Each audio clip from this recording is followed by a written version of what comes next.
Recently, somebody who moved to the DC area from another country told me that she was very apologetic.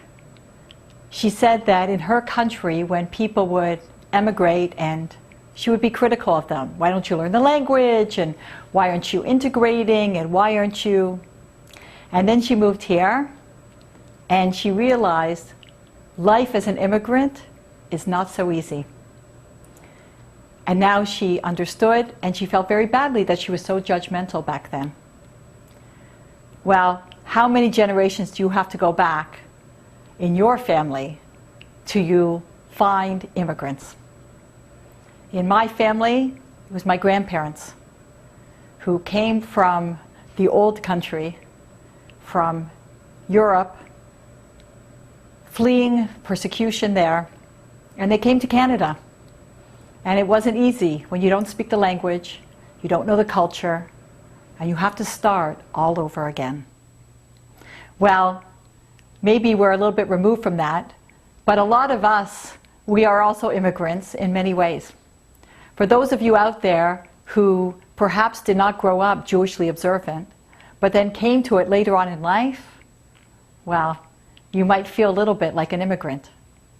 I did not grow up observant, neither did my siblings, and three of us became very, very traditional, very religious. Moving into that world that we didn't grow up in was like being an immigrant. We didn't know the language, the inside lingo, the inside jokes. Sometimes when I meet someone and they find out that I'm originally from Toronto, well, this person who is religious will start saying, "Oh, you're from Toronto? Oh, I'm from Toronto.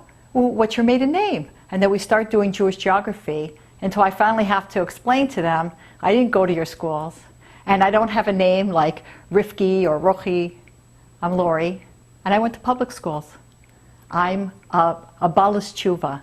I'm somebody who did not grow up religious but became later in life. And it's not easy. Sometimes even at parent-teacher nights, I feel a little bit the odd person out. It took me a while to figure out what I'm supposed to wear, when I'm supposed to dress up, when I'm supposed to dress down, because I was like an immigrant in a new world. So when you see immigrants around you, whether it's somebody new to your community, to your school, to your country, well, lend a hand. And let's not be very judgmental. Let's be the opposite.